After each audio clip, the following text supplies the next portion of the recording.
Bonjour, bonsoir, mesdames et messieurs. Cela dépendra de l'heure à laquelle vous voyez cette vidéo. Et bienvenue à notre micro-trottoir qui s'articulera aujourd'hui autour de cette thématique, je cite, les festivals culturels, impact réel ou simple divertissement.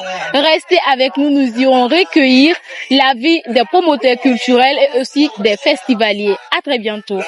Bon, à mon sens, je dirais jamais même que le premier côté du festival, c'est du divertissement. Parce que certes, au-delà du divertissement, il y a tout un arsenal qui est là. Il y a toute une chaîne, en fait, de personnes qui se nourrissent via ces festivals, en fait. Déjà, les festivals ici, la plupart parlent de culture.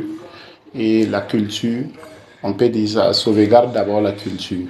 Et ensuite, il y a la transmission, en fait, des valeurs.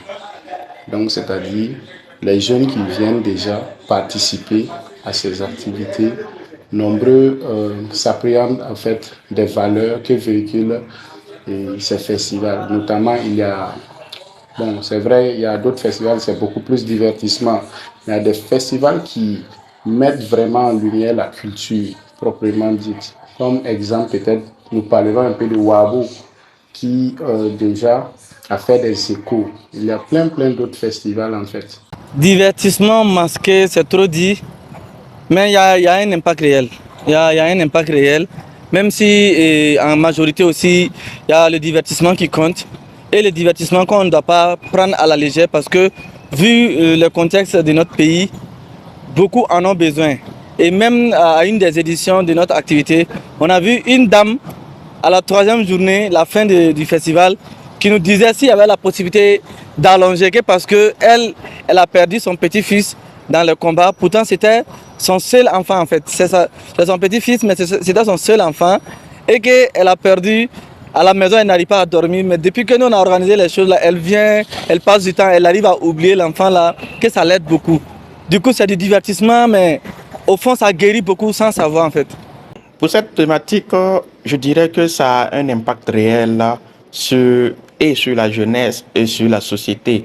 Dans le sens que organiser un festival déjà, c'est qu'on est parti d'un constat. Un festival culturel ne s'organise pas du jour au lendemain. On est parti d'un constat. On a vu que dans la société, il y a un fait qu'on peut mettre la main dessus. Et actuellement, plusieurs festivals font la promotion de la culture, des valeurs sociales et du vivre ensemble. Si je prends par exemple le cas, il y a le festival d'intégration de Bobo, le festival international des cascades. Ça promouvoit le vivre ensemble en société, ça promouvoit les valeurs sociales, ça promouvoit la transmission des valeurs de nos ancêtres. Si je prends également le cas de Kunawolo, qui est une initiative qui fait le retour aux pratiques anciennes, le retour à la tradition, comment concilier notre tradition à la modernité. Donc je dirais que c'est l'organisation de ces festivals, ça a plus un réel impact sur la société qu'un divertissement. Même si souvent il y a le côté aussi festif où qui dit festival dit forcément nourriture, dit boisson et autres. Sinon, ça a un impact. Tout d'abord, les festivals culturels, c'est un moyen pour la jeunesse de s'exprimer. Voilà. Donc, quand je pense, c'est un lieu de culture. Donc, ça permet à la jeunesse de s'exprimer artistiquement, notamment sur le théâtre, musique, et puis le cinéma aussi. Voilà. Donc, souvent, la jeunesse vient comme ça, parce que les festivals, la plupart des festivals, il y a un thème qui est donné. Et dans le thème, c'est comme l'exposé en fait. Donc, si le thème est bien structuré et tout, je pense que ça a un impact positif sur la jeunesse.